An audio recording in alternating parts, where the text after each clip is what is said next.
Declan walked into the pediatric emergency room, carrying Serafina Thorne's son in his arms, while our own baby burned with fever, pressed against my chest with a temperature of 103.3. He saw me sitting under the harsh glare of the fluorescent lights, saw Callum's flushed cheeks and trembling little fists, and still, he turned to the triage nurse with someone else's child in his arms. In front of half the waiting room, my husband chose her emergency over ours. I didn't scream. I didn't beg him to look at his own son. I just hoisted Callum higher on my shoulder, unlocked my phone with one hand, and took a picture of the digital triage tracker above the registration desk. Time, date, patient queue, Declan's name listed next to Julian Thorne's as the responsible adult. Then I saved the photo, because the pain could wait. Callum couldn't. The first thing I remember from that night is the heat of my son's body. Callum was only 8 months old. He was still small enough to curl into the crook of my arm, but that night, he felt impossibly heavy. The collar of his onesie was soaked in sweat. His hair clung to his forehead. Every breath came out as a quiet, strained whimper that tore at something deep inside my chest. The pediatric ER at St. Jude's was cramped, loud, and too bright.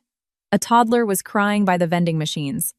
A father paced back and forth with a blanket over his shoulder. A teenage girl coughed into her sleeve while her mother argued quietly with the intake nurse.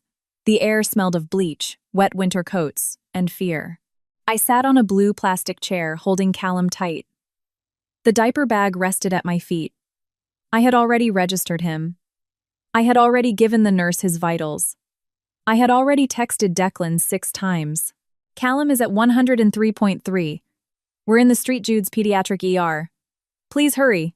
He isn't drinking. Dec, please answer me. The last message had been left unread for 23 minutes. I told myself he was driving. I told myself his phone was on silent. I told myself 100 little white lies that married women tell themselves when the truth is standing too close. Then the sliding doors opened. Declan rushed in, wearing the charcoal wool overcoat I'd bought him for our anniversary. His hair was windblown, his jaw tight, his face etched with panic. For one stupid second, my entire body went slack with relief. And then I saw the child in his arms. Not Callum. Julian Thorne. Serafina's son had his arms wrapped around Declan's neck, his cheek pressed to Declan's shoulder as if it were his rightful place. Serafina followed right behind them, pale and shivering in a cream-colored cashmere sweater, holding a hand to her mouth as if she had barely survived the walk from the parking garage. Declan didn't look relieved to see me. He didn't come to us first. He didn't ask how high Callum's fever was. He walked straight to the registration desk. I called ahead, he said. Julian Thorne, 6 years old. Abdominal pain. Possible allergic reaction. The nurse looked at her monitor. And who are you? Declan Vance, he said. I'm his emergency proxy. The words moved through me like crushed glass. Proxy, Callum whimpered, burying his face in my neck. His skin was so hot I could feel the heat radiating through my sweater. I stood up, my knees stiff from sitting, and walked over to the desk. Dec, I said. That was when he turned around. For a fraction of a second, guilt flashed across his face. Not shock, not confusion. Guilt. That was how I knew this wasn't a misunderstanding. Alora, he said, his voice too low. Serafina turned around too. Her eyes widened in that fragile, glassy way she had perfected years ago. Oh my God, Alora. Is Callum sick too? Too. As if my child had accidentally wandered into her emergency. I looked at Declan. You got my texts. He tightened his grip on Julian. I was going to call you back. You were going to call me back? Julian started throwing up, Serafina said quickly. I panicked. I didn't know who else to call. Declan's eyes darted to the nurse, to the waiting room. Anywhere but at Callum. Let's not do this here. Callum let out a weak, wet cough. I adjusted him on my hip and looked past Declan. Our son has a fever of 103.3. Something shifted in the triage nurse's expression. Her eyes dropped to Callum's flushed face. Have you checked him in? Yes, I said. Callum Vance. 8 months. Refusing fluids. Wet diapers have dropped. The nurse typed rapidly on her keyboard. He's in the queue. Declan finally looked at Callum properly. I saw the realization hit him, followed by discomfort, and then calculation. Serafina was alone, he said. I waited. That was his explanation. Not an apology, not horror, not give me my son. Just Serafina was alone. I felt something inside me freeze over. For 4 years, I had been the reasonable wife. The woman who understood the late meetings. The woman who smiled when Declan's mother praised him for being a provider, while I handled every pediatrician appointment, every bill, every cold, every grocery run. The woman who ignored how his voice softened every time Serafina called. Serafina, who had no one. Serafina, whose ex-husband was a deadbeat. Serafina, whose son needed a male role model. Serafina, who somehow always needed Declan exactly when I needed him too. The nurse asked Declan for Julian's insurance card. Declan reached into his coat pocket and handed it over. Not Serafina. Declan. I looked at his hand and noticed a folded piece of paper, an already completed intake form. How long have you been here? I asked. He swallowed hard. We just got here. The digital tracker above the desk refreshed. J. Thorne, 2042. C. Vance, 2016. I looked at the time on my phone. 2047. 26 minutes. I raised my phone and took a picture. Declan saw me do it. His jaw clenched. Alora, what are you doing? Don't start collecting receipts like you're building a case. I almost laughed. Not out of amusement, but because he knew me well enough to be terrified. I'm not starting anything, I said. I'm just documenting. Serafina's hand fluttered over Julian's back. Deck, maybe we should just go somewhere else. No, he said, still looking at me. Julian needs to be seen by a doctor. Our son needs to be seen by a doctor, I said. The nurse cleared her throat. We triage based on medical urgency. Exactly, Declan said quickly. Julian might be having an anaphylactic reaction. What did he eat? The nurse asked. Serafina hesitated. I'm not sure. Any swelling? Hives? Trouble breathing? No, but he said his stomach hurts. The nurse looked at Julian. He looked tired and miserable. But he was alert. His color was normal. He was breathing fine. Then she looked at Callum, whose eyes were rolling back into a glassy stare. I'm going to have a tech take the baby's vitals again right now, she said. Thank you, I replied. Declan shifted Julian in his arms. Alora, I can explain everything. Just not right now. You're making a scene. That hit harder than I expected. I stared at him. I am holding our feverish infant in an ER waiting room while you are holding another woman's child. I'm not making a scene. I just stopped covering for you. His lips parted. Serafina started to cry. Of course she did. A tech came out from behind the double doors, holding a thermometer and a pediatric pulse oximeter. Vance? I followed her into the triage bay. Declan didn't follow me. That was the second thing I remembered. Not the betrayal itself. Not Serafina's tears. Not even the way he said her name like a responsibility, and mine like a burden. I remembered walking away with Callum, while Declan stayed at the desk with Julian. The tech took Callum's temperature again. 103.8, she said, her voice sharpening. My hand clamped down on Callum's back. He's refusing fluids. 2 wet diapers since this morning. She looked toward the back rooms. We're getting him a bed right now. Relief and terror hit me simultaneously. Behind me, Declan said. Alora. I turned around. He had finally put Julian down. Serafina was standing close to him, her shoulder almost brushing his arm. I'll find you in a minute, he said. In a minute. I nodded once, because if I opened my mouth, something inside me would snap. The tech led me through the double doors. As I passed, I heard the intake nurse ask Declan, Are you the father of this child? Silence. Half a second. Maybe less. But when your marriage is dying, you hear every pause. Then Declan said, Yes. I didn't look back. In the trauma bay, I laid Callum down on the crinkling paper of the hospital bed. His tiny hands opened and closed, his bottom lip trembling. He looked too small under the brutal overhead lights, too vulnerable, too dependent on the adults who were supposed to always choose him first. A young attending, Dr. Hayes, came in and started firing off questions. I answered every single one. Time of fever onset, feedings, diapers, Tylenol dosages, allergies, birth history. Declan knew some of those answers, but he wasn't there to give them. Dr. Hayes ordered an IV line, blood panels, and antipyretics. A nurse brought in a tiny hospital bracelet and snapped it around Callum's ankle. I watched the printed text curve against his skin. Callum Vance, my son. Not a symbol of my marriage, not a bargaining chip, not proof that Declan and I had once loved each other. A person. Someone who deserved protecting. My phone vibrated. Declan. Alora, I'm sorry. Serafina was terrified. Julian needed me. I'll be right back there.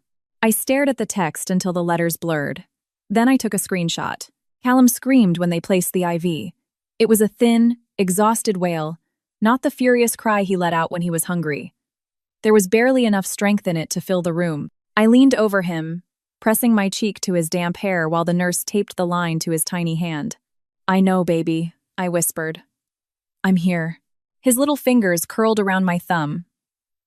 In that moment, I only wanted to be his mother, not a betrayed wife, not a woman calculating timelines while her baby shook with fever, not someone watching the true face of her marriage get exposed under clinical lights. But motherhood doesn't afford you the luxury of breaking down first.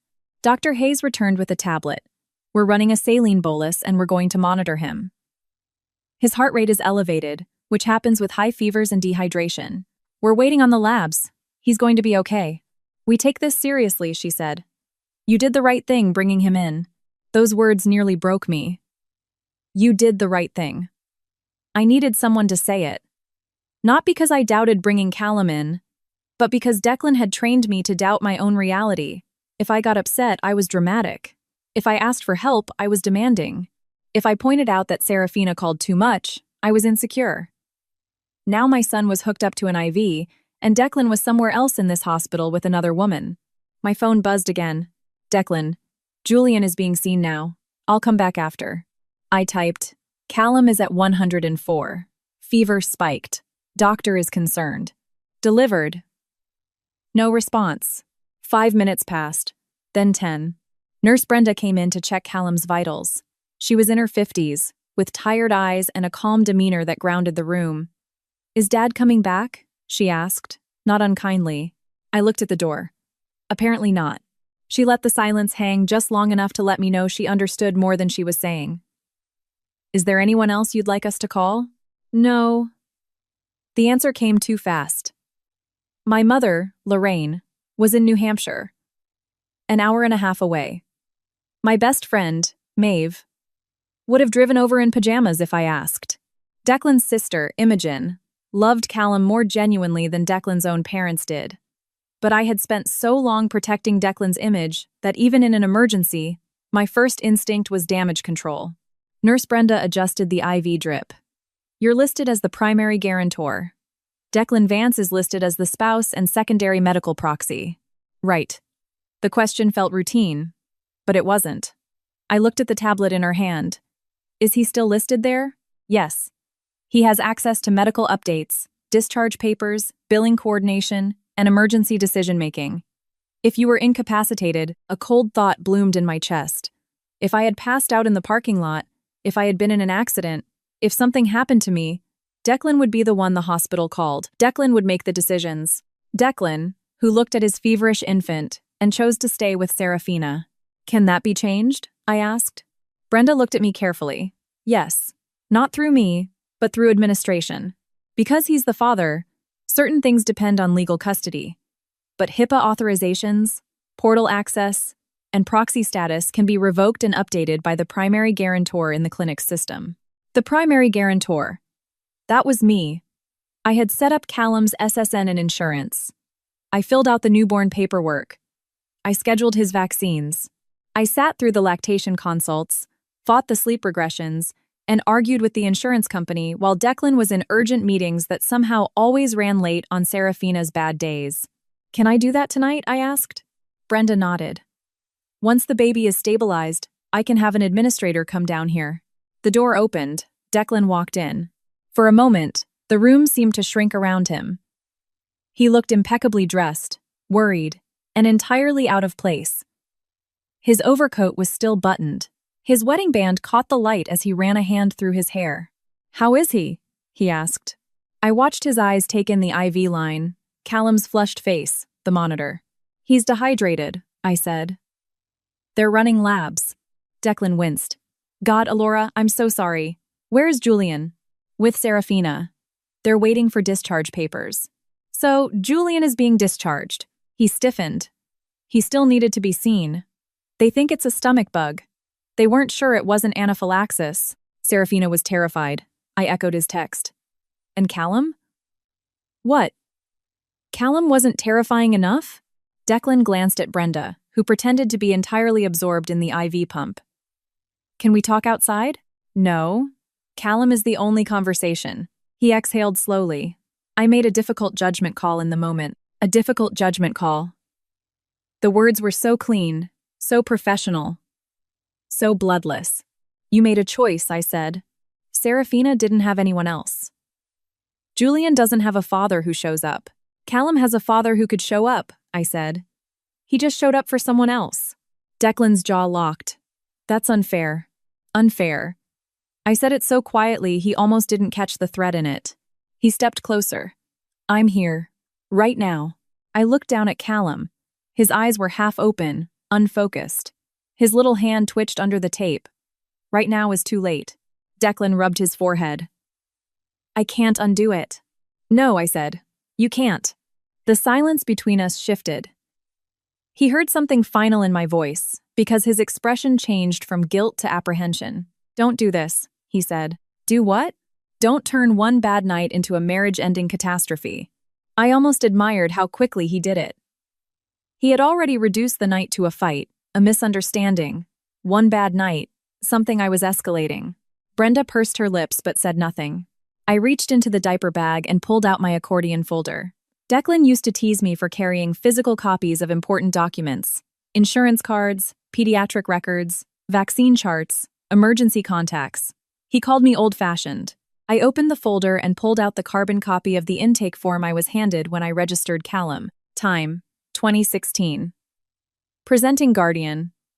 Mother. Father contacted. No response upon intake. Then I unlocked my phone and showed Declan the photo of the triage board. J. Thorne, 2042. C. Vance, 2016. You walked in 26 minutes after I registered Callum, I said. You didn't come to him. You went to the desk for Julian. Declan stared at the screen. You took a picture. Yes. Why would you do that? Because someday you were going to tell me I remembered it wrong. Color drained from his face. It was the closest thing to a confession I'd ever gotten from him. Before he could respond, Dr. Hayes walked in. She looked from me to Declan, felt the absolute zero of the room, and turned to me. Alora, Callum is responding well to the fluids. We're going to monitor him a bit longer. Labs show dehydration, but nothing more alarming at this stage.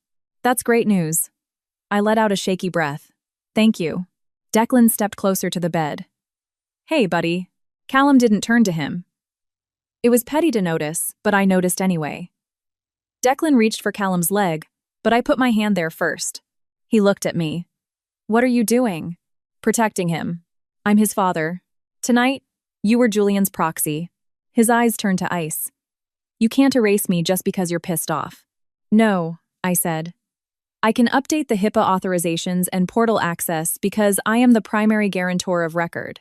Dr. Hayes looked at me, then at Declan. If there are changes to patient information access, patient relations can assist. Declan snapped his head toward her. That won't be necessary. I looked at the doctor. Please send them in. Declan said my name with a tone of warning. For years, that tone had worked. It made me pause, smooth things over, wait until we got home, lower my voice, accommodate his stress levels. But tonight, with my son's hospital bracelet wrapped around his ankle, it meant nothing. I turned back to Callum and stroked his warm cheek with my thumb. Please send them in, I repeated. The hospital administrator arrived at 11:19 p.m. with a tablet, a stylus, and the guarded expression of a woman who had seen marriages end in waiting rooms before. Her name was Tessa. She pulled a rolling stool up to Callum's bed and kept her voice low. Mrs. Vance, you requested changes to your son's medical access and emergency contacts. Yes. Declan was standing by the sink with his arms crossed. He refused to leave. He said he had a right to be there. Doctor. Hayes had explained that unless he was causing a disturbance, they couldn't physically remove him from his child's room, so he stayed. But staying didn't mean he was in control. Tessa verified my ID, Callum's date of birth, our insurance, and my MyChart login. Then she opened the Permissions tab. Currently, Declan Vance has shared portal access, billing access, discharge access, and emergency medical proxy status, she said. You are listed as the primary guarantor and account administrator. I want to revoke shared portal access, I said. Revoke billing access. Revoke medical record access. Remove him as an emergency contact. Add my mother, Lorraine Harding, as the secondary emergency contact. Declan let out a harsh laugh. This is insane. Tessa didn't look at him. Mrs. Vance, you understand this affects how the hospital communicates? This does not terminate parental rights or legal custody. I understand. It means he cannot call and get medical information unless legally mandated or separately authorized. I understand. Declan took a step forward. Alora, stop it. Callum stirred. I kept my hand on his chest. Don't raise your voice, I said. You're punishing me through my son. I looked up at him. No, I am protecting my son from your priorities. His lip curled. You think a piece of paper changes the fact that I'm his father? No, I said. A piece of paper changes what you have access to without earning trust. Tessa tapped the tablet. I'll need your signature. She held the screen out to me. Declan twitched, like he was going to snatch it. Nurse Brenda, who was swapping out the saline bag, stepped between us with the fluid grace of someone pretending not to intervene. Sir, she said quietly, please give her space. His face darkened for a second. I saw the man beneath the public charm. A man who hated being defied. Then he backed off. I signed. My finger felt strange tracing the glass screen.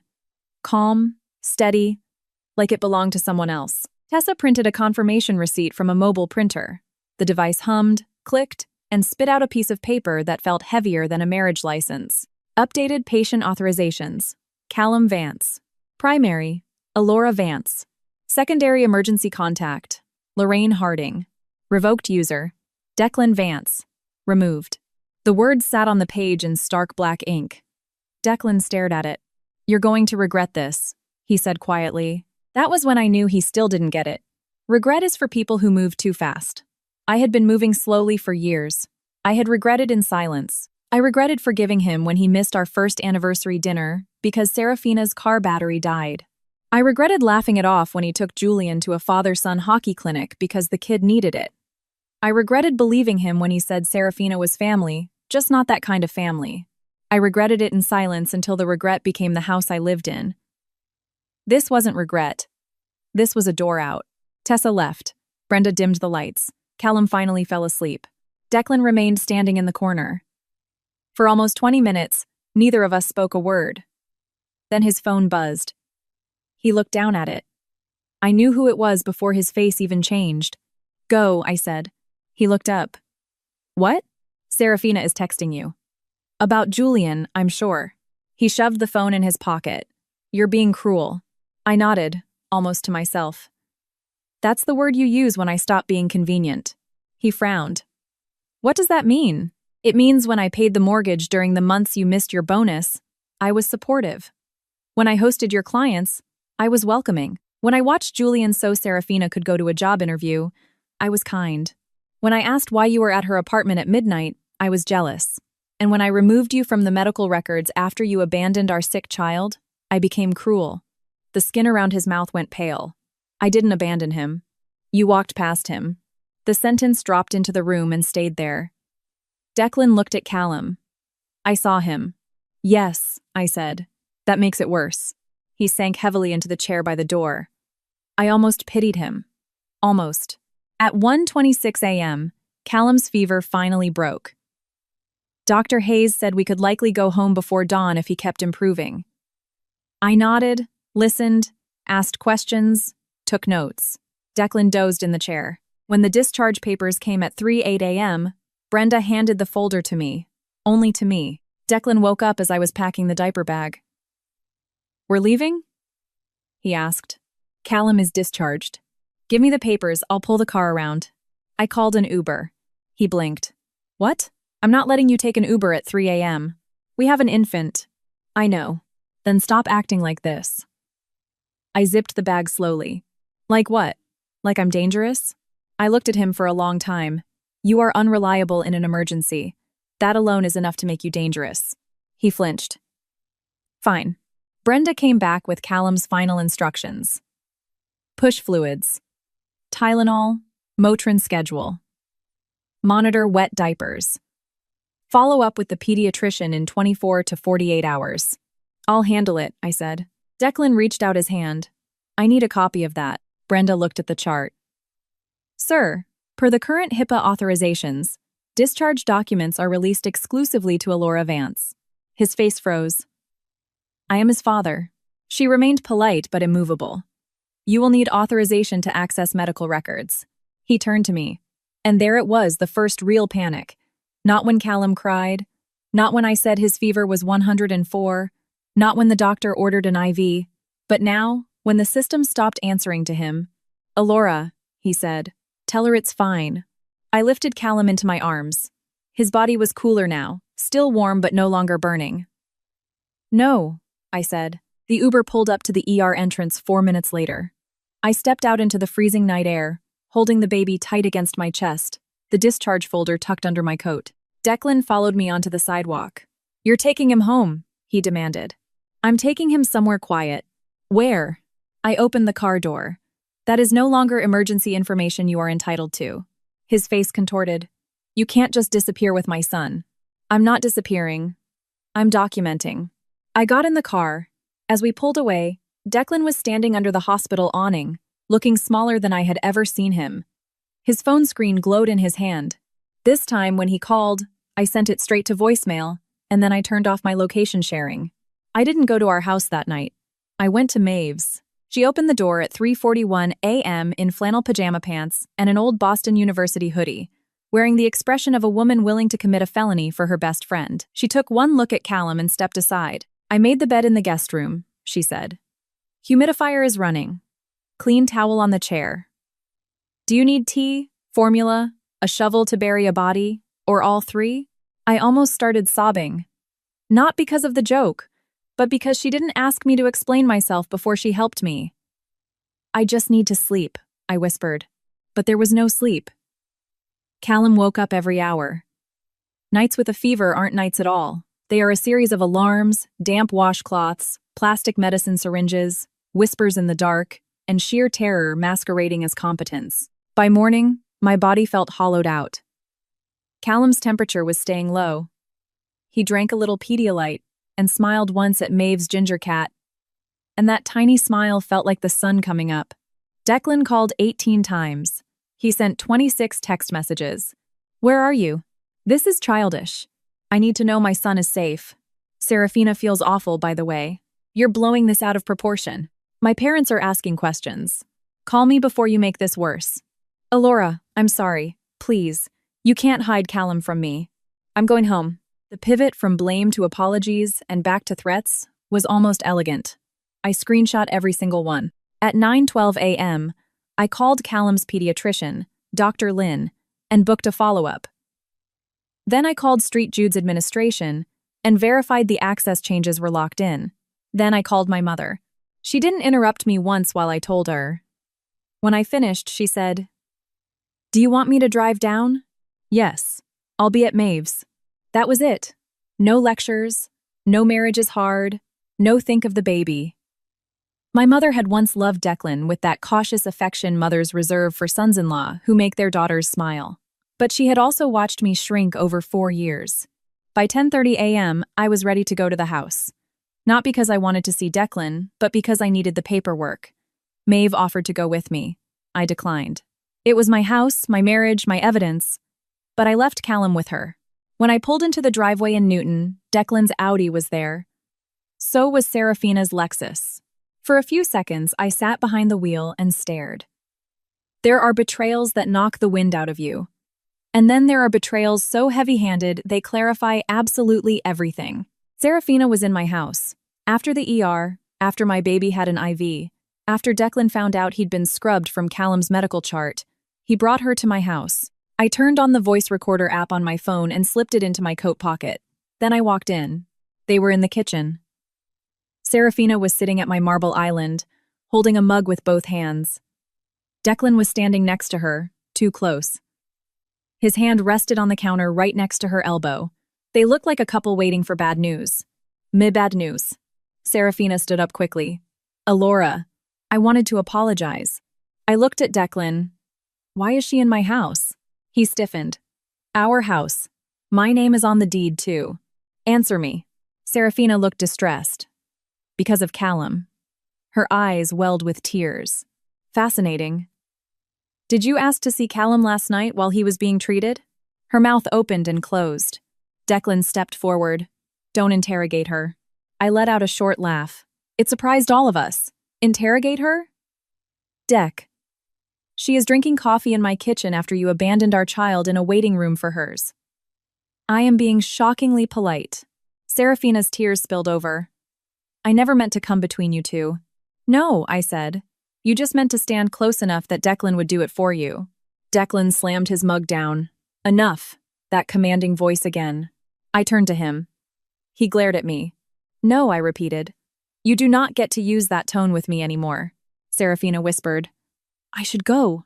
You should have gone years ago, I said. Declan's face turned to stone. You're angry. I get it. But you do not get to blow up our entire marriage over one emergency. One emergency? I pulled my phone out of my pocket and opened my camera roll. This is Julian's fall festival at school. You told me you had a client dinner. He glanced at the photo and looked away. This is your Venmo to Serafina for her car repairs. This is the weekend you missed Callum's 6-month checkup because Serafina's landlord was threatening eviction. And this is last night, when Callum was checked in at 2016 and Julian at 2042. Serafina's voice shook. You've been building a dossier on me. I looked at her.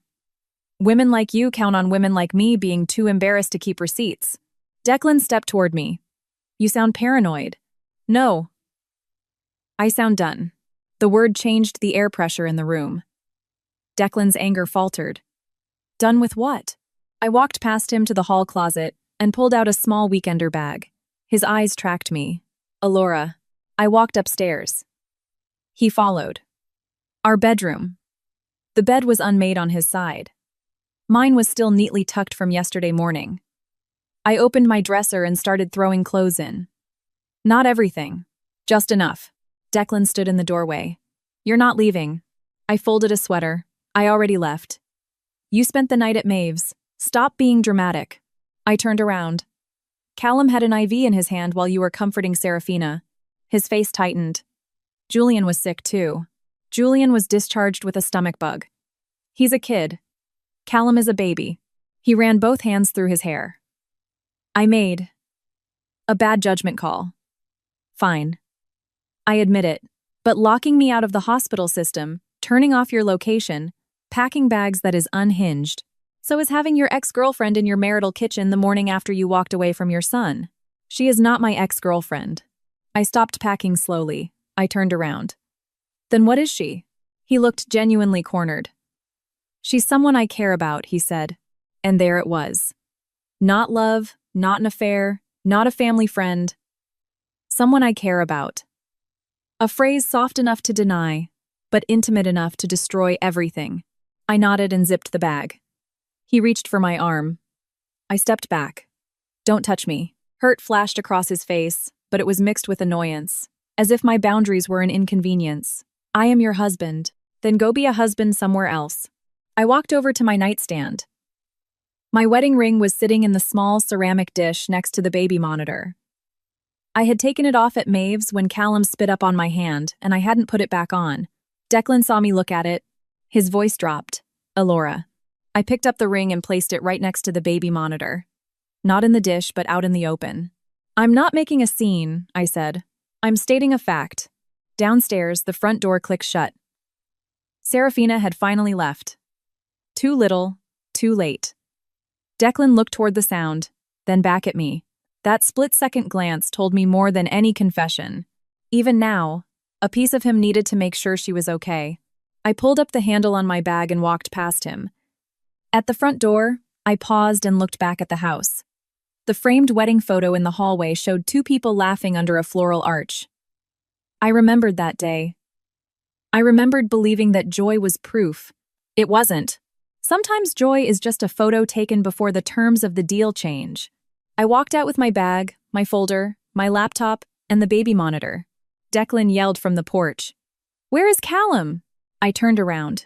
He is with someone who shows up when they are called. The first transfer was for $450. Serafina Thorne. Memo. Julian's soccer clinic. I found it in Declan's personal checking account, which was linked to our Mint budgeting app. Because I had set up the autopay for the mortgage years ago, he never bothered to unlink it.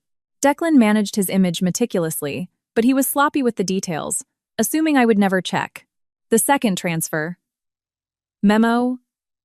Rent help. Temporary. The third transfer. 28. Memo. School supplies. Julian.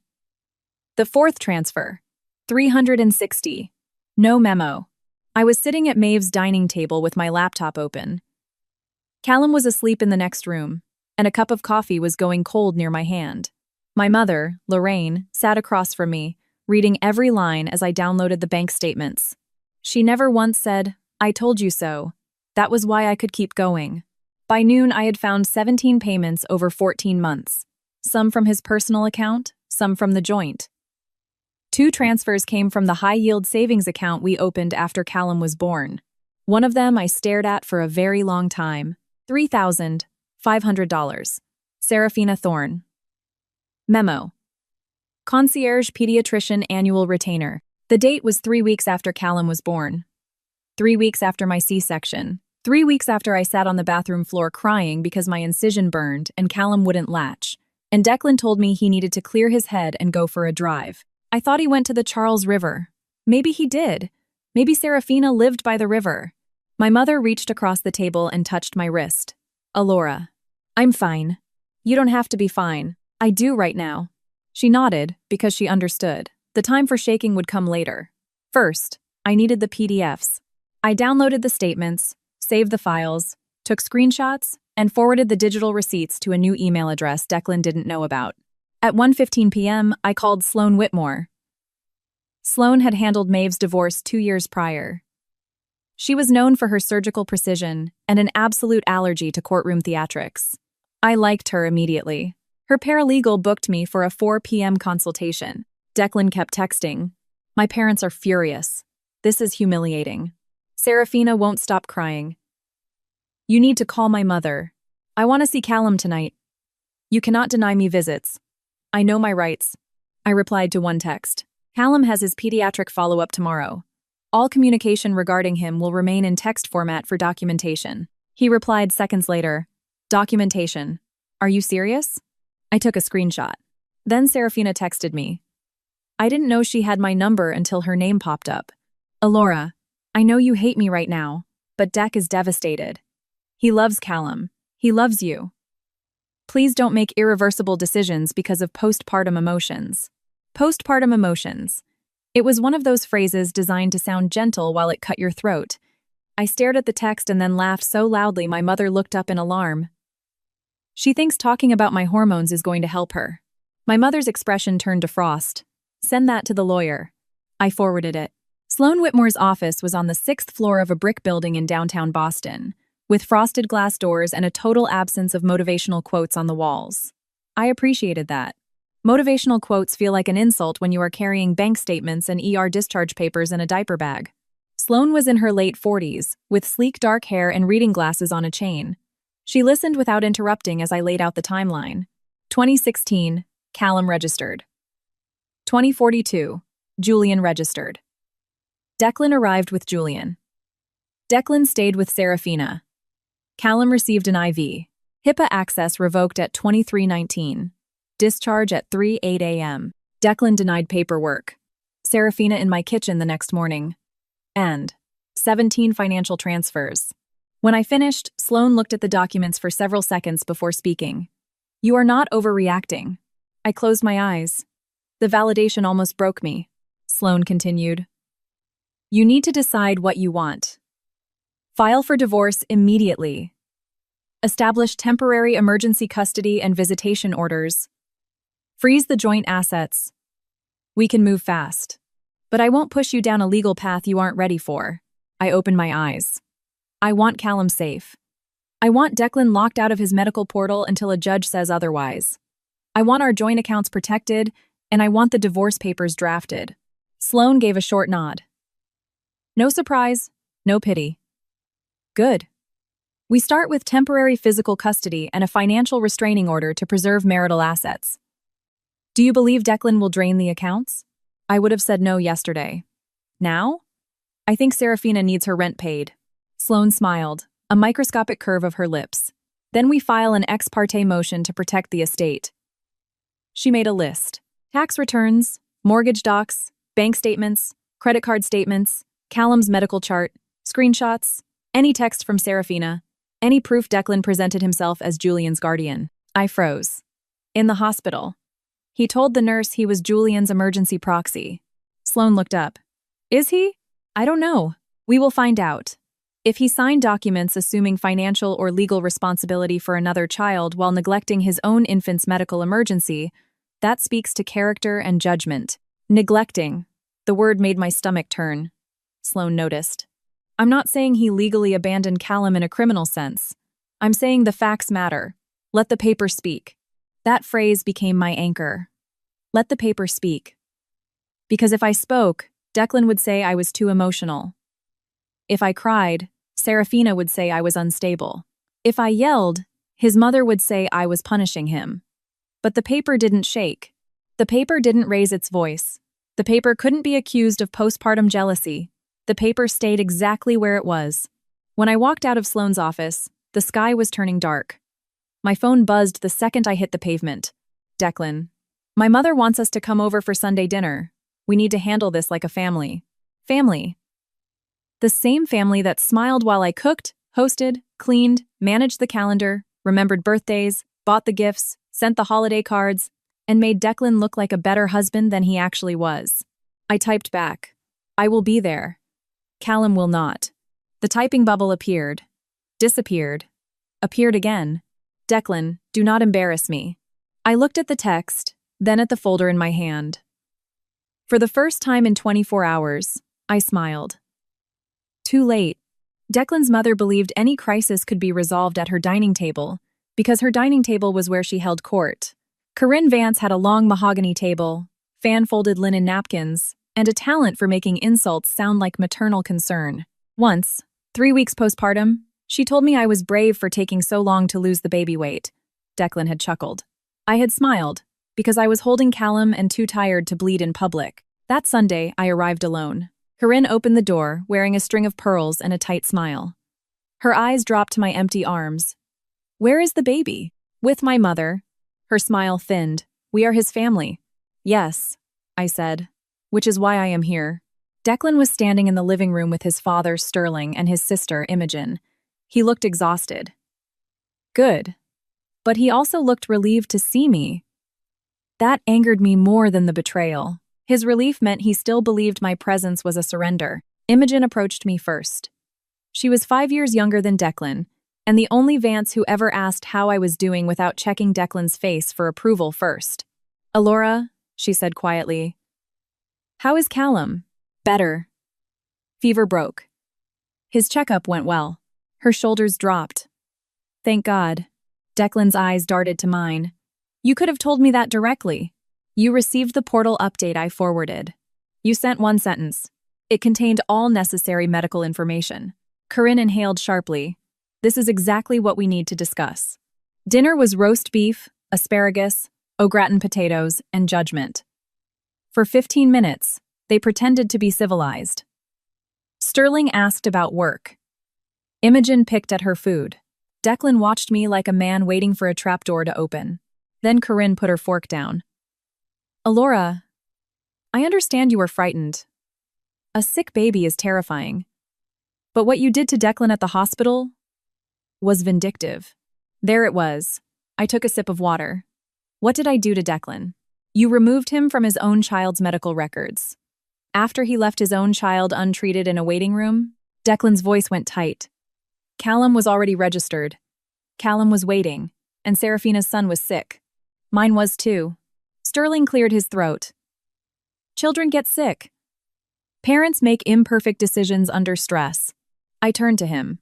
Did you know Declan arrived at the ER carrying Julian in his arms while Callum had a fever of 103.8? Corinne waved a hand. That number keeps changing. From 103.3 at home to 103.8 at the hospital. How convenient that you remember it so perfectly. I set my fork down. The room went still. I reached into my tote bag and pulled out the accordion folder. Declan's face shifted. "Alora," he said softly. I opened the folder. This is Callum's intake form, registered at 2016. Presenting guardian. Mother. Father contacted. No response. I laid it on the mahogany table. This is a photo of the triage tracker. Julian Thorne registered at 2042. Declan was present with him. I laid the photo next to it. These are Callum's discharge papers. Fever. Dehydration. Required an IV bolus. Imogen leaned forward. The color drained from her face. Corinne didn't touch the papers. This is inappropriate. No, I said. Inappropriate was your son telling me not to make a scene while our infant was moved to a trauma bay. Declan stood up. Stop. I looked up at him. Sit down. The command left my lips before I processed it. For the first time, he froze. He obeyed.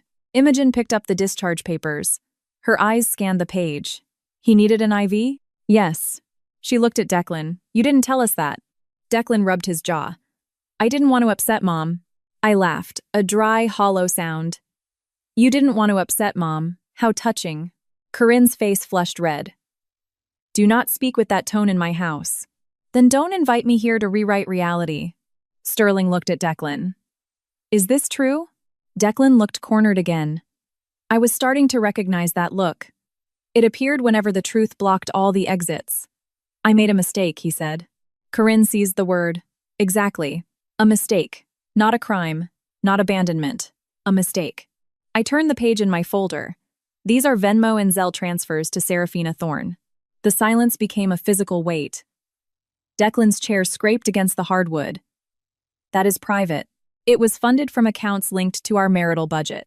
Corinne stared at the paper. What transfers? I read them in a flat, administrative voice. Rent. Soccer clinic. School supplies. Car repair. A $3,500 concierge pediatrician retainer. No memo.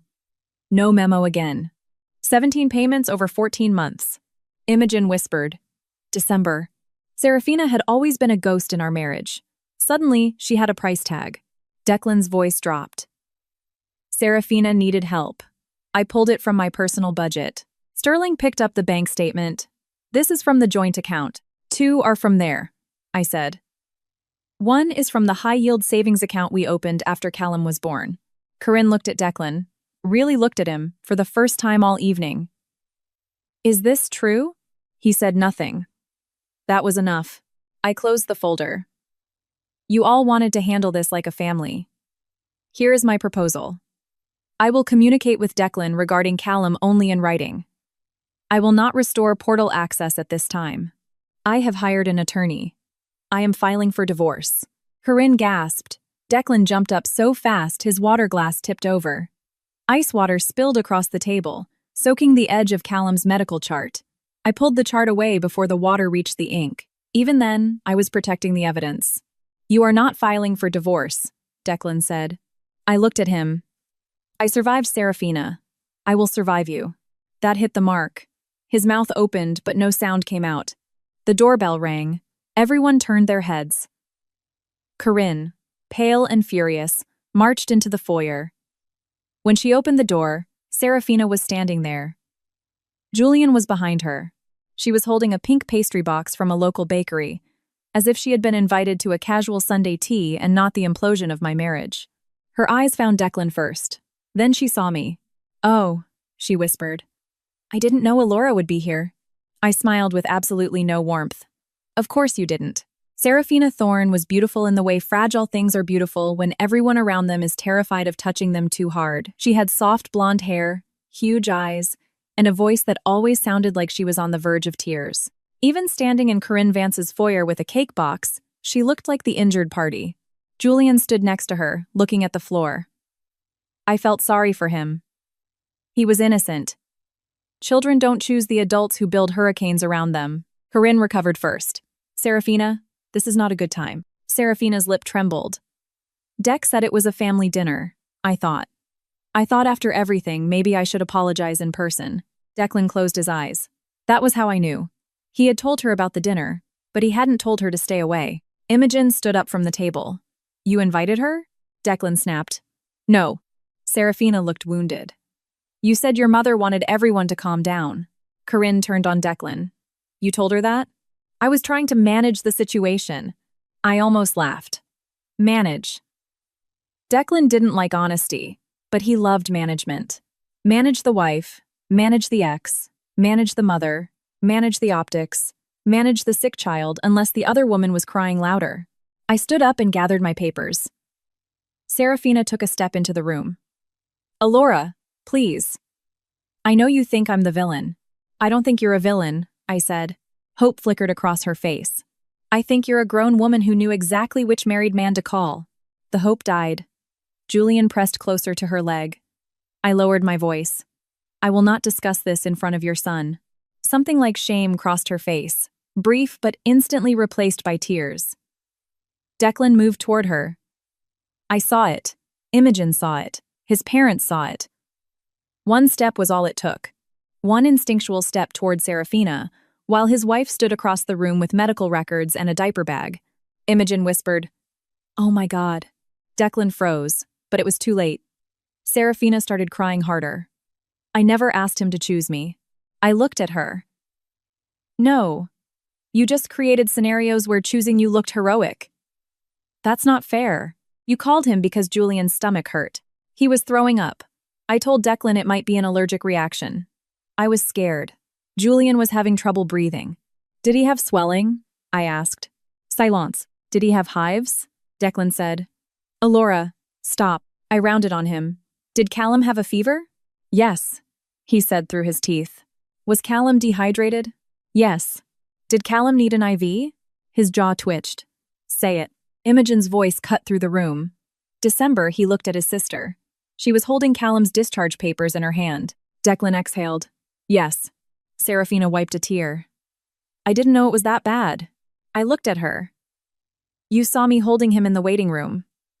You didn't say anything. I told Declan. And he told you, didn't he? Her silence was the answer. Corinne sank slowly into her dining chair, as if her legs had given out. Sterling looked 10 years older. Declan said, This is pointless. No, Imogen said, surprising us all. This is the first honest conversation we've had. Serafina turned to her. I didn't ruin anything. Imogen looked at Declan. No. He did. The air in the room shifted again. I hadn't expected Imogen to take my side. I didn't need it. But truth, once let out of the cage, has a way of picking its own witnesses. Serafina gripped the pastry box. I should go. This time, no one stopped her.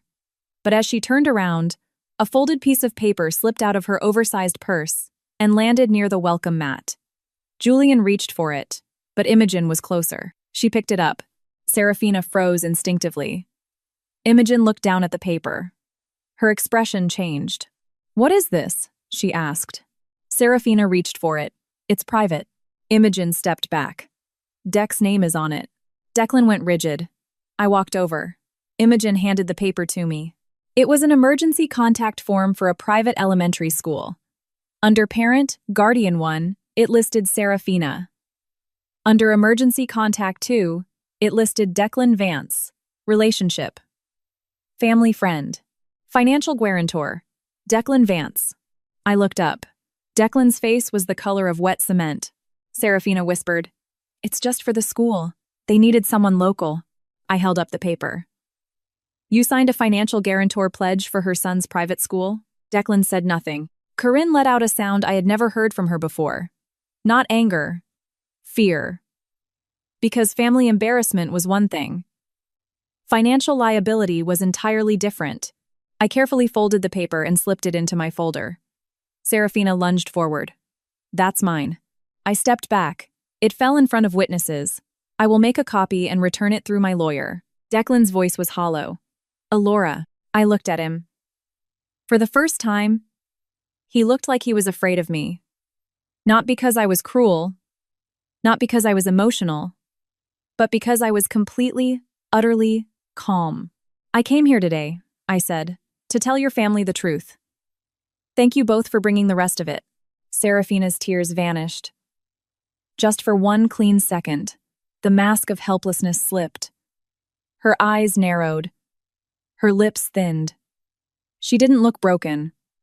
She looked furious. Then Julian tugged on her sleeve, and she melted back into softness. "Come on, baby," she whispered. They left. Declan watched them go. But this time, he didn't move. I turned to Corinne and Sterling. "I will not discuss this further without my attorney." Corinne's voice shook. "Alora, divorce is serious. So is abandoning a child in an ER." Sterling looked at his son. "Dec, what have you done?"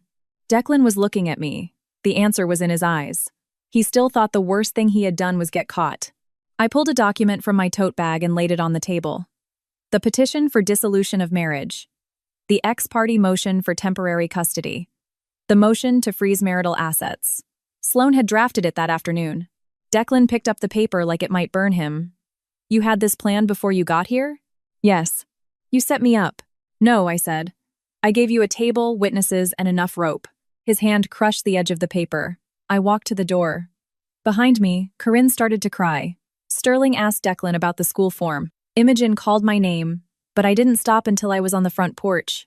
She followed me out into the cold. My breath plumed in the air. "Alora," she said, "I'm so sorry." "For what?" "For not seeing it?" I looked at her. Her eyes were wet. But she wasn't asking me to comfort her. That mattered. "You saw it today," I said. "That's more than most people do." She swallowed hard. "If you need me to corroborate what happened at dinner, I will." I nodded. "Thank you."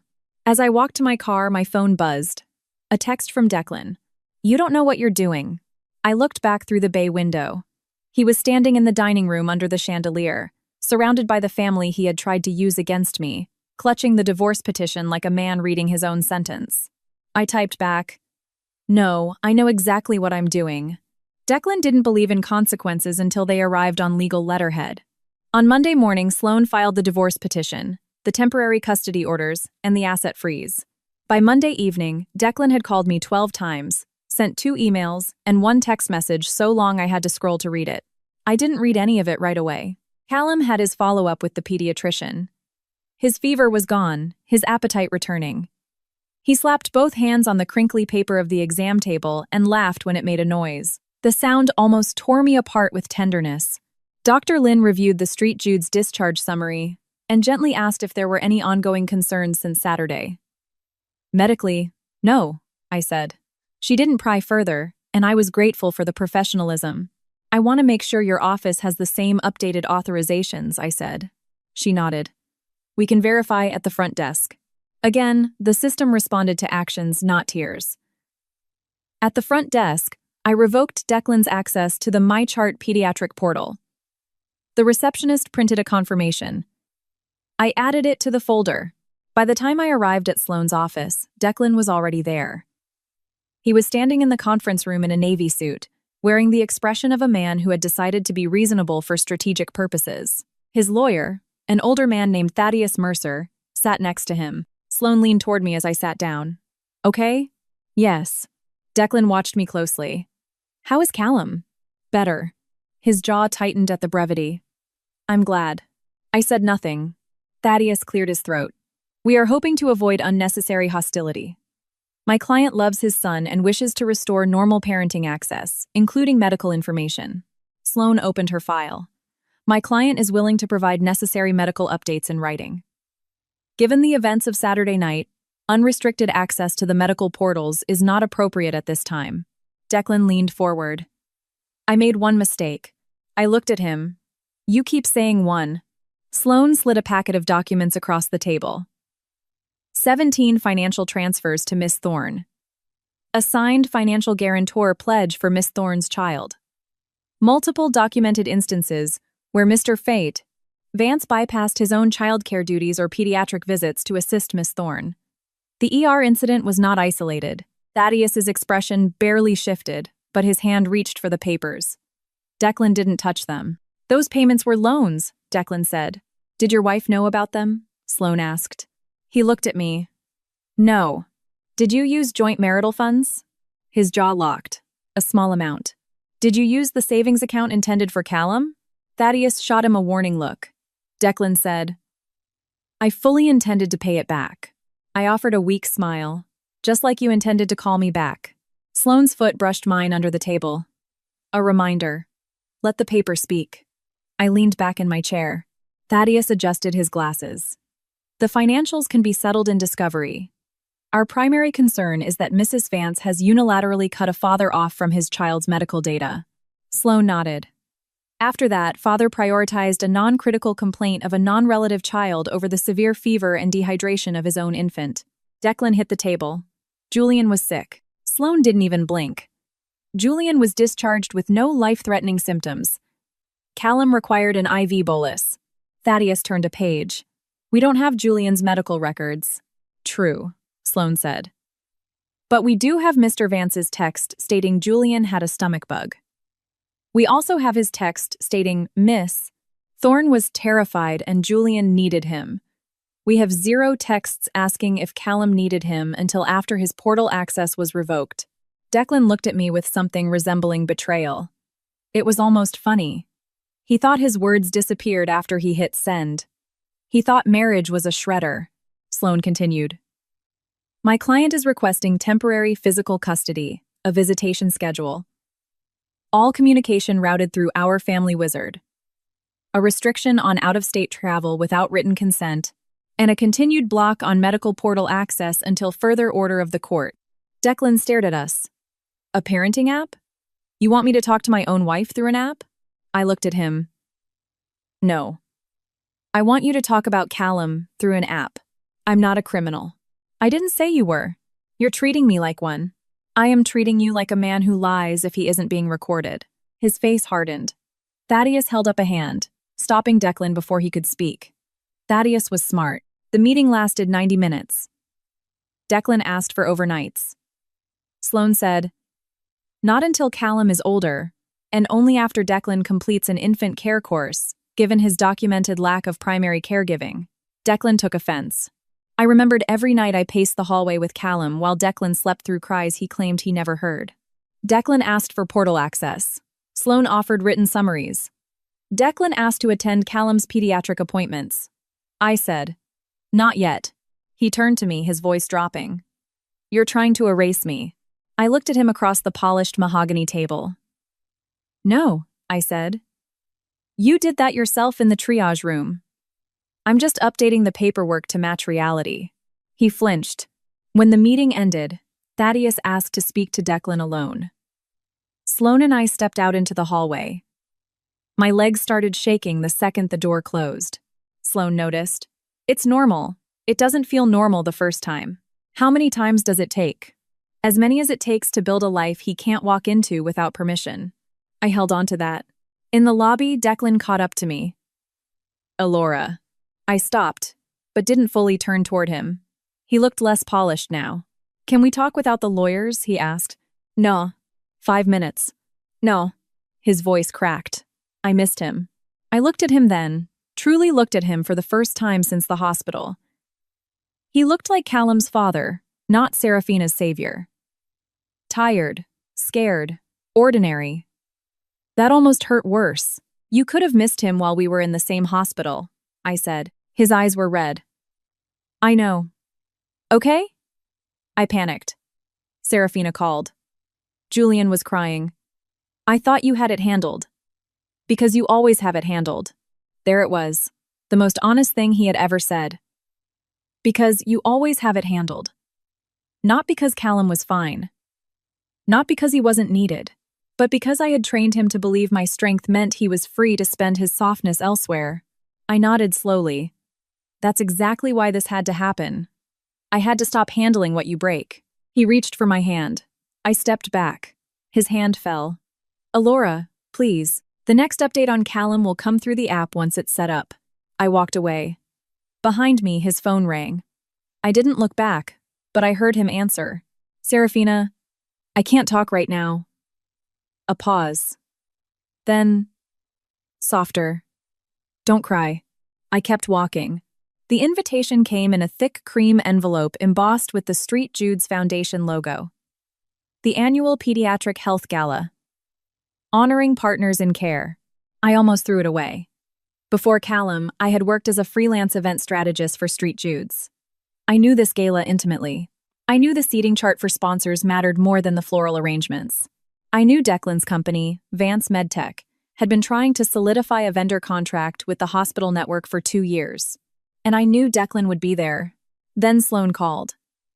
Interesting development, she said. Declan's company is listed as a presenting sponsor for the gala. I know you used to facilitate those relationships.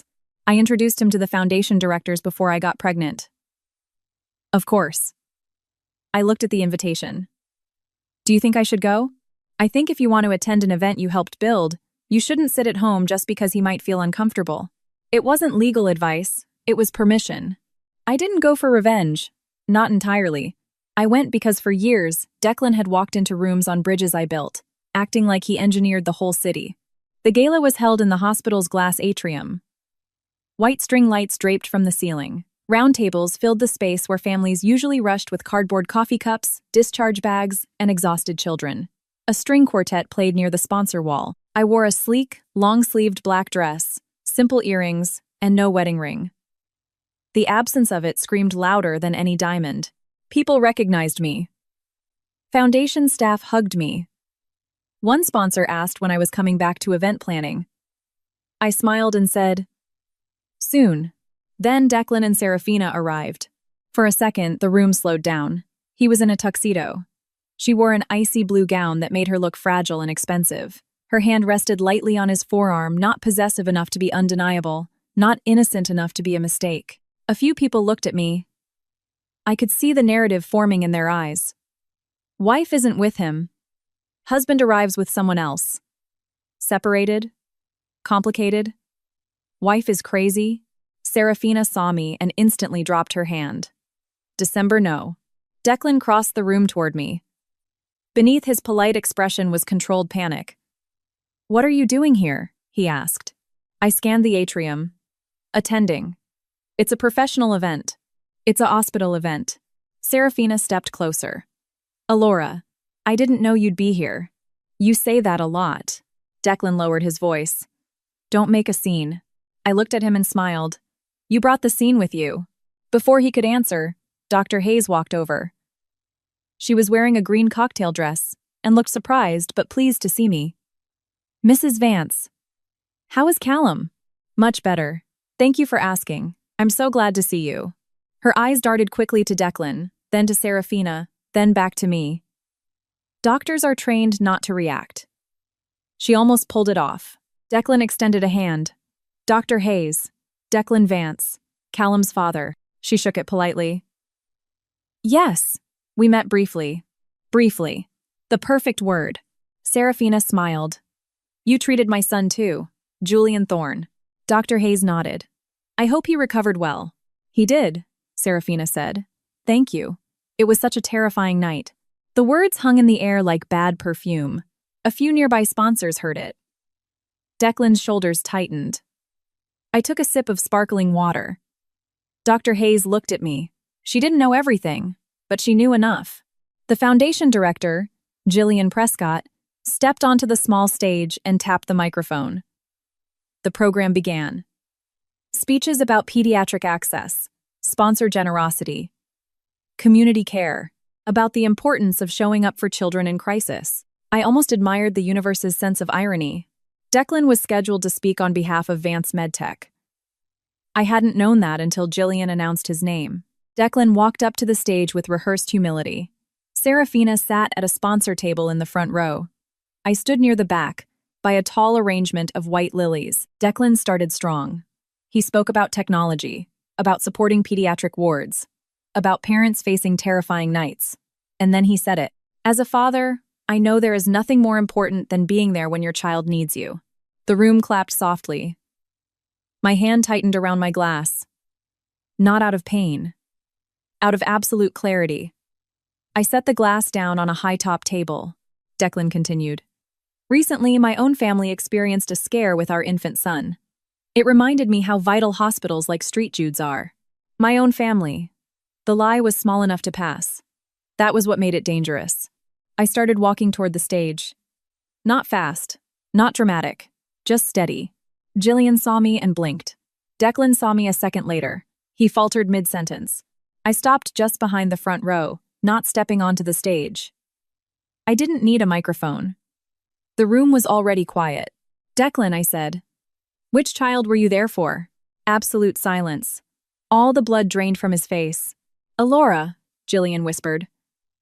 Mrs. Vance. I looked at her. I apologize for interrupting your program.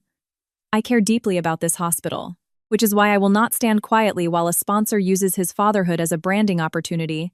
After abandoning his feverish infant in the triage room of this exact building, a murmur ripped through the room. Serafina stood up. That is not true. Dr. Hayes didn't move, but her expression shifted. Declan stepped down from the stage. Stop. I opened my clutch and pulled out one folded piece of paper. Not the whole folder, just the timeline. Callum Vance registered at triage at 2016 with a 103.3 fever, later 103.8, dehydrated, decreased wet diapers. I looked around the room. Declan Vance arrived at 2042 with Julian Thorne, Serafina Thorne's son. He registered Julian while Callum waited. Serafina's voice shook. Julian was sick. Yes, I said. And he was discharged with no life-threatening symptoms. Callum required an IV bolus. Declan whispered, You are destroying me. I looked at him. No. I'm providing the minutes of the meeting. Jillian's face was ashen. Sponsors were whispering. Staff members exchanged wide-eyed looks. Near the side exit, Declan's lawyer, Thaddeus, appeared. He looked like he wanted the floor to open up and swallow him. Nurse Brenda was there too. I hadn't seen her earlier. She was standing near the coat check, arms crossed. Our eyes met. She gave a microscopic nod. Declan saw it. That nod terrified him more than my words, because now I wasn't alone with my truth. Serafina took a step toward me. You are humiliating him for helping a child. I turned to her. No. I am exposing him for using my silence to look noble. Her lips parted. And you, I continued, used your child's discomfort to pull a married man away from his sick infant, and then came to my house the next morning and called my reaction postpartum hormones. Someone gasped. Serafina's face transformed. I was trying to help. You were trying to win. Declan barked. Enough. I looked at him again. That word doesn't work on me anymore. For a moment, no one moved. Then Jillian stepped up to the microphone, her voice tight but professional. We are going to take a brief pause in our program. The quartet started playing frantically. Declan stood in front of the stage, exposed and furious. I turned to walk away. He grabbed my wrist. Not hard enough to bruise, but in public. That was enough. Nurse Brenda twitched forward. A security guard by the sponsor wall did too. I looked down at Declan's hand on my wrist, then up into his eyes. Let go. He dropped my hand. It was over. Serafina covered her mouth. The VP of Declan's company turned his back. Jillian looked devastated, the exact look an event director gets when a sponsor becomes a PR liability. I walked out the glass doors into the freezing night air. Declan followed me halfway. Alora. I kept walking. Behind me, I heard Serafina call his name. He stopped.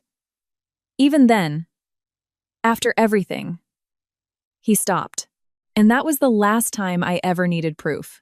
The next morning, Declan's company deleted the gala photos from their social media pages. By noon, the Hospital Foundation issued a dry statement about reviewing sponsor alignment with core values. By evening, Declan texted me, You made your point. I looked at Callum, who was sitting on the rug at Maeve's house trying to chew the ear off a stuffed rabbit, and thought, no. I didn't make a point. I just stopped letting you make yours. The next day, Sloan called. Interesting news. Thaddeus is asking for an emergency settlement conference. Why? Because Declan's employer is asking questions. His parents are asking questions. And it seems Serafina exaggerated Julian's condition that night. I sat up straight. What do you mean? I mean, Thaddeus accidentally forwarded an email chain he likely meant to summarize. Serafina texted Declan before they drove to the ER. She wrote, "He threw up once. I know it's probably nothing, but if I say it's an allergic reaction, they'll take us faster." I closed my eyes. There it was. The sentence that turned fear into strategy. Sloane continued. Declan replied, "I'm coming. Don't drive yourself." He already knew Callum was sick by then. "What time did you say you sent him the first text?" 19:58 分. He texted Serafina at Vine-Try. I stood up and walked to the window, because sitting suddenly felt impossible. He knew. Yes, he knew before he went to her. The truth didn't hit like thunder. It sounded like a lock clicking open. Declan hadn't been torn between two emergencies. He chose the one that made him feel needed, heroic, in charge. With Serafina, he was expected to be a savior. With Serafina, he could be a savior. Sloane's voice softened. Alora, this helps your custody demands. It also establishes a behavioral pattern of poor judgment. A pattern of poor judgment. Legal terms, clean terms. Underneath them was a baby with an IV in his hand. The emergency settlement conference happened 2 days later. This time, Declan looked broken. Not just tired, but crushed. His tie was crooked, his eyes bloodshot. Thaddeus sat next to him with the rigid posture of a man managing a volatile client. Serafina wasn't there. Sloane laid the printed email chain on the table.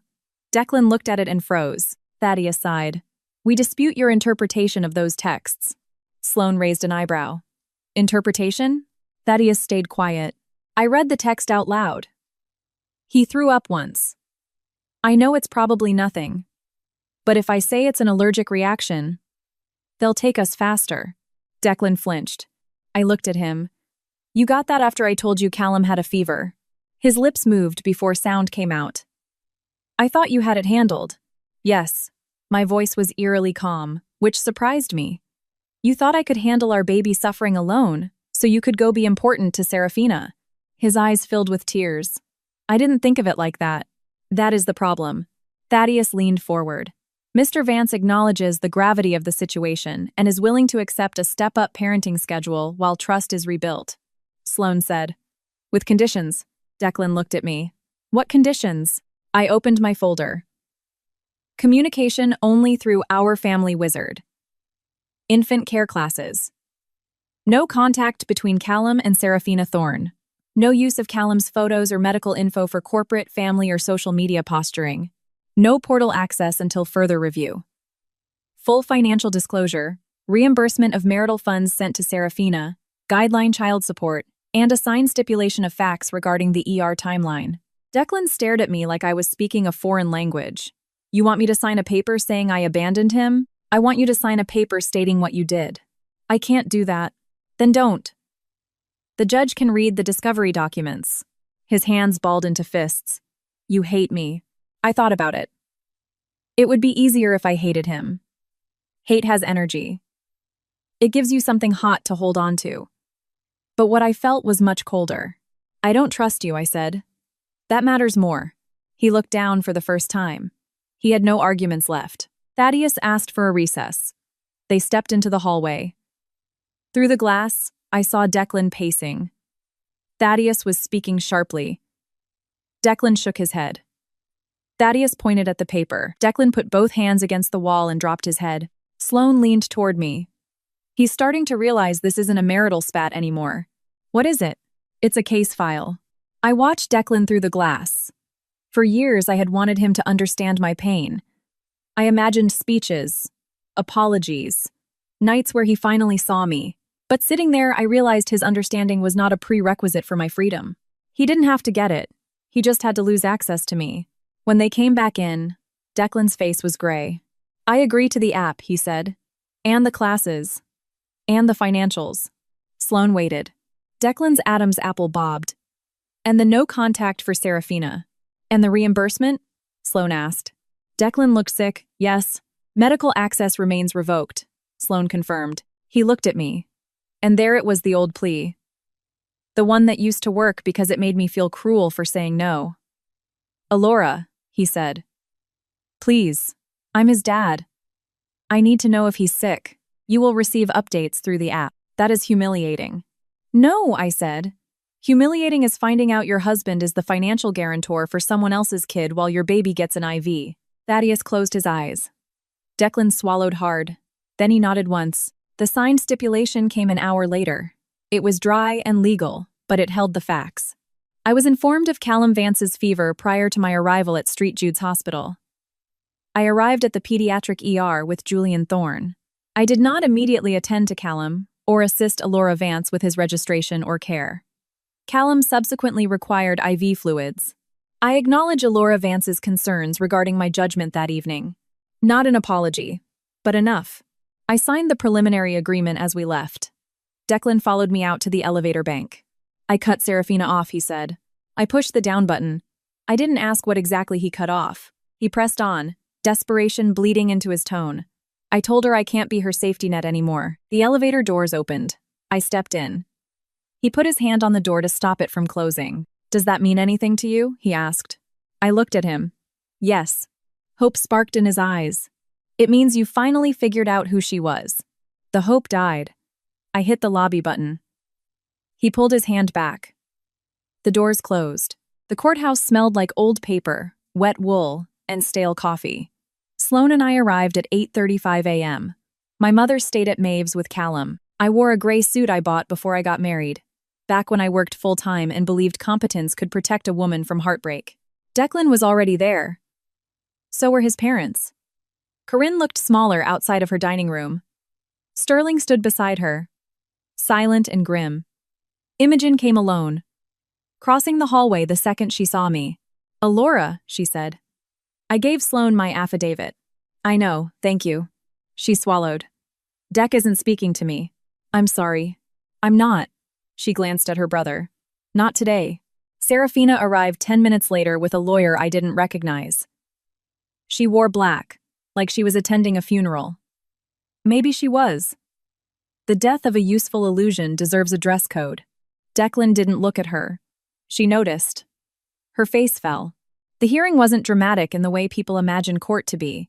No screaming, no surprise witnesses bursting through doors, no judge banging a gavel like on TV. For Declan, it was worse, because it was methodical. The law does not care about charm. Sloan laid out the timeline. Thaddeus objected to some phrasing. The judge asked surgical questions. Declan answered carefully, until his own caution trapped him. Mr. Vance, the judge said, were you aware your infant son had a high fever prior to your arrival at the ER? Declan looked at Thaddeus. Thaddeus couldn't answer for him. Yes. You arrived with a different child? Yes. Did you immediately attend to your son? Pause. No. Why? Declan's hands clenched and unclenched. I assumed Mrs. Vance had already registered him, and that Julian Thorne needed immediate care. The judge looked at the file. Julian Thorne threw up once. Declan's face flushed. I found that out later. You were told it might be an allergic reaction? Yes. By Miss Thorne. Did you verify the symptoms before prioritizing triage? No. The judge made a note. That theatrical condemnation would have hurt less than the scratch of that pen. Serafina was questioned about the text message. Her lawyer tried to play it off as panic. Sloan framed it as manipulation. The judge simply asked Serafina to read her own words out loud. Serafina's voice trembled. He threw up once. I know it's probably nothing, but if I say it's an allergic reaction, they'll take us faster. The courtroom was dead silent. I looked at Declan. His eyes were glued to the defense table. There are moments when the story a person tells themselves shatters. For years, Declan quietly believed he was kind, generous, needed a man with a big heart caught between demanding women. But the court record showed something else. A man who confused being needed with virtue. A man who drained resources from the reliable to feed those who performed helplessness. A man who gambled his own child's safety because another woman knew exactly what script would summon him. When it was my turn to speak, I stood up. Sloan had prepared me.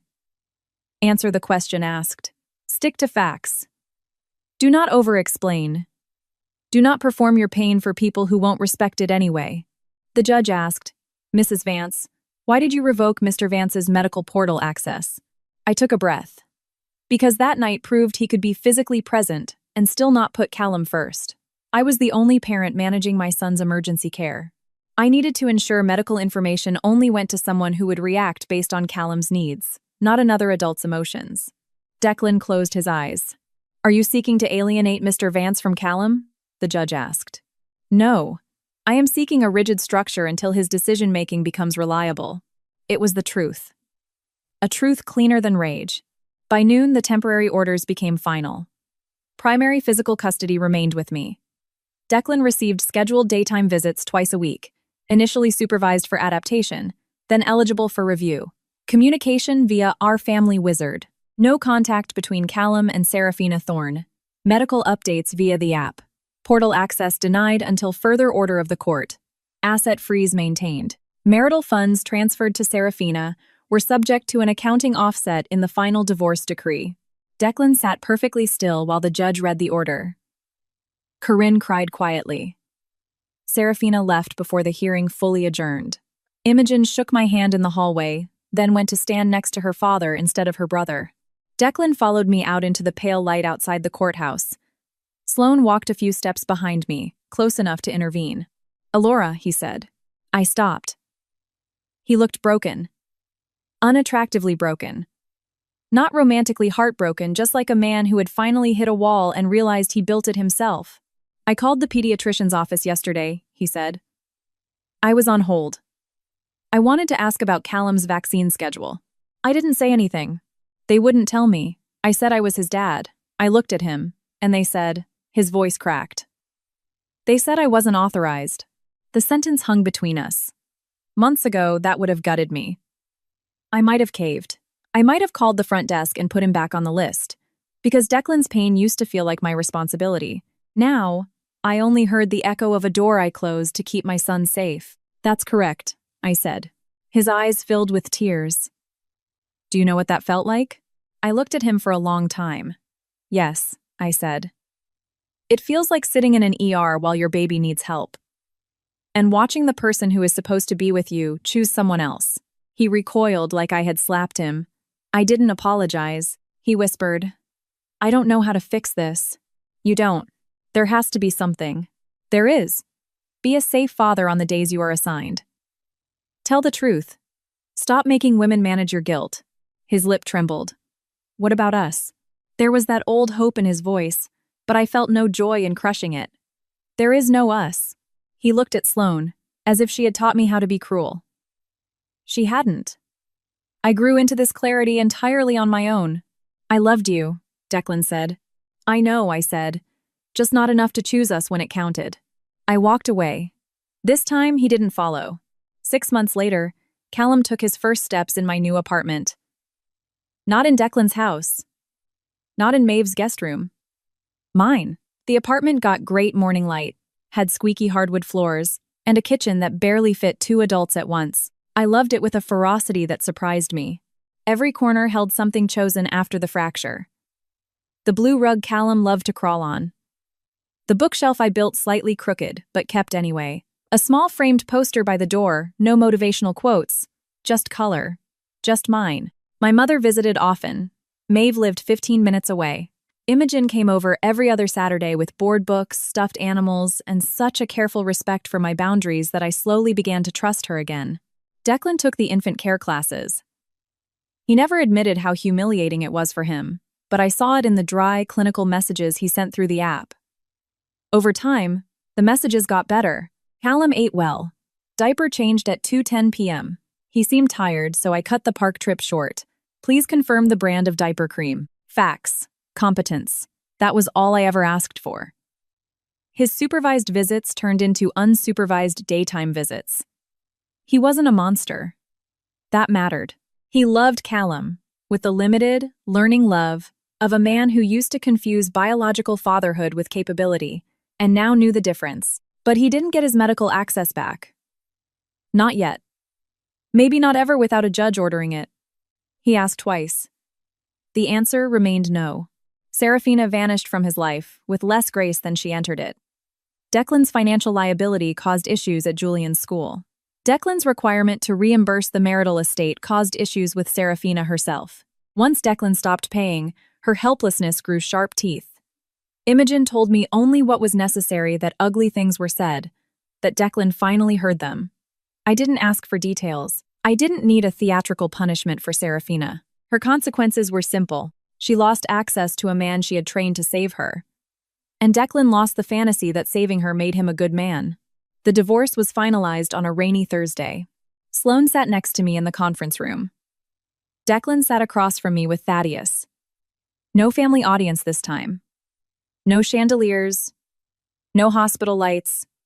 No crying woman at the door. Just paper. Asset division, reimbursements, parenting schedules, medical boundaries, communication protocols, final signatures. Declan stared at the last page for almost a minute before signing. I signed after him. My hand didn't shake. When it was over, Thaddeus gathered his copies. Sloane put mine in my folder. Declan stayed seated. "Can I have a minute?" he asked. Sloane looked at me. I nodded. The lawyer stepped out, but left the glass door cracked open. Declan looked older than he had at the hospital. Less certain, less polished. Maybe better, maybe just tired. "I drove out to St. Jude's last week," he said. I stayed quiet. For a meeting with the foundation board. Vance MedTech lost the sponsorship. But we're trying to repair the relationship. Of course.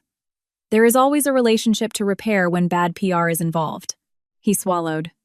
I saw the pediatric ER. My chest tightened, but I didn't speak. I sat there for a while after my meeting. In one of those blue chairs. His eyes were red. I kept thinking about you holding him. And me walking past you. The old Alora would have comforted him. She would have said, "You made a mistake." She would have given him the words to survive his own reflection. But I let the silence do what silence does. I let it force him to sit alone with his own actions. Finally, he said, "I'm sorry." Not a, "but you always handled everything sorry." Just sorry. I believed him. It didn't change anything. "Thank you," I said. He looked at my left hand. The ring had been gone for months. "Do you ever think—" He stopped. Tried again. "Do you ever think if I had walked over to Callum first, we'd still be married?" I considered lying for Mercy. But no. Mercy had kept me trapped too long. "I think if you had walked over to Callum first, I might not have seen the truth that night," I said. But the truth was already there. He nodded slowly. A tear spilled over his lash line. "I hate it. I hate that I became that guy." I stood up and grabbed my folder. "You didn't become him in one night. December, I just stopped denying him in one night." He dropped his head. I walked out of the room. Outside, the rain was washing the courthouse steps. Sloane walked beside me under a black umbrella. "How do you feel?" she asked. I thought about it. Happy was too simple a word. "Clear," I said. She smiled. Clarity is underrated. That afternoon, I drove Callum to the pediatrician. A routine checkup. Height, weight, vaccines, a few tears, a sticker he immediately tried to eat at the checkout desk.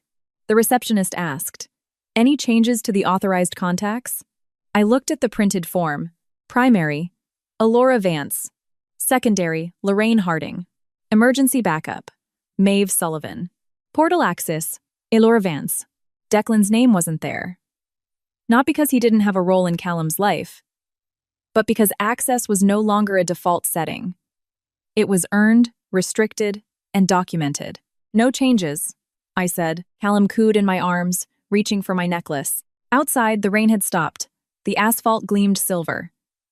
I buckled Callum into his car seat and paused for a moment by the open door, breathing in the clean, damp air. My phone vibrated. A notification from the parenting app. "Declan, confirming Saturday visit at 10 a.m. I will bring the extra car seat base and have him back by 2 p.m. Hope the checkup went well." I read it twice, then replied. "Confirmed. Checkup went well. Possible low-grade fever tonight from vaccines. Doctor's instruction sheet attached." I attached the standard PDF from Dr. Lin. Not portal access. Not the illusion of a marriage masquerading as co-parenting. Information. Boundaries. Peace. I got into the driver's seat. Callum let out a sleepy sigh behind me. In the rearview mirror, I watched his eyelids droop, his soft, healthy cheeks, his tiny fist gripping the edge of his blanket. That night in the ER would always exist. I couldn't unsee the blue chairs, the triage tracker, the pause Declan took when the nurse asked if he was the father. I couldn't unfeel the heat of Callum's fever or the ice in my veins when I crossed Declan's name off the chart. But I didn't live inside that night anymore. I carried my son out of it. I carried the truth out of it. I carried myself out of it. And when the hospital doors closed behind me, something else opened. A life where love didn't require silence. A life where motherhood didn't mean enduring betrayal for the sake of optics. A life where my child's safety didn't depend on a man's mood, his guilt, or his need to be admired. At a red light, I checked the mirror again. Callum was fully asleep now, peaceful, with one little fist resting near his mouth. "I've got you," I whispered. And for the first time in years, I knew I had myself too.